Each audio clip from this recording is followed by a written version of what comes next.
Welcome to the Emisarios Unidos de Luz channel. If you enjoy this near-death experience story, consider giving it a like and subscribing to the channel. Now let's start with the story. I grew up in a loving family that was very conscientious about teaching spirituality and imparting a spiritual mindset. However, by the age of 17, I had already lost several members of my family. I was drafted into the army at the age of 18.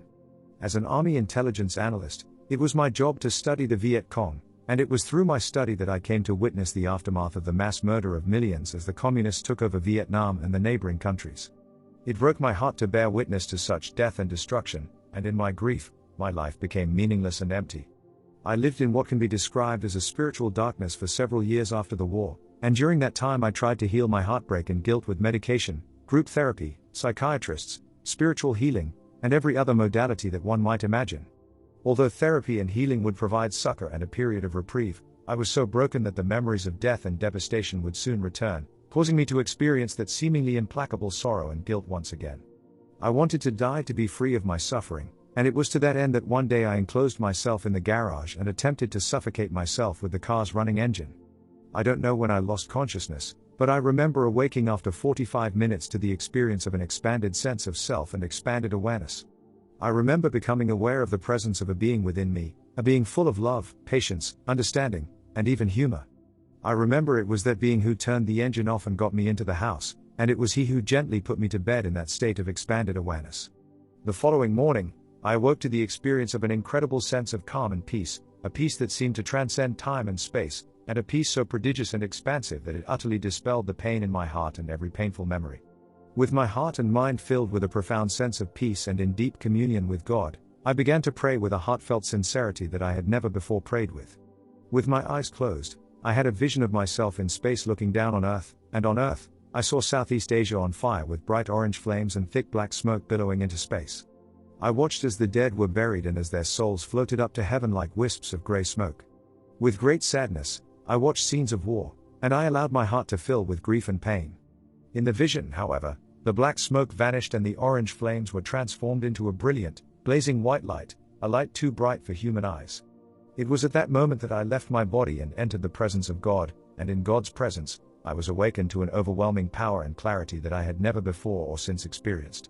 In God's presence, I was immersed in a boundless, overwhelming, and beautiful ocean of love, a love whose beauty and whose grandeur truly surpasses description. I realized at that moment that I was created to be forever immersed in that beautiful ocean of love and knowledge. Then quite suddenly, a feeling swept over me like a gust of wind, and as I looked back, I saw the souls of those who died in that war running towards me on an enormous rainbow. As they approached, I experienced their joy and jubilation as a song sung by a chorus of 1,000,000 angels sung in perfect harmony. The souls appeared as students who had graduated with the highest honors, and it was communicated to me that they had volunteered to incarnate during that difficult time in history and that they were honored to be chosen. I felt their love console me as those beautiful souls eagerly, happily, and excitedly crowded around me in a way that reminded me of the children in an Asian market. Don't cry for us. We requested our life assignments prior to birth, and those assignments planned out our life experience as well as our death experience. We all planned to die in that war because our sacrifice was designed to assist with the rapid advancement of the Earth's collective consciousness, they explained. They explained that God had given their souls extra credit for having undergone such an experience. Having experienced all that we experienced, our souls advanced in leaps and bounds. We are now honor students, and our future's so bright that we need to wear sunglasses, they quipped. When things get really dark on Earth, heaven's light shines brightest, they said.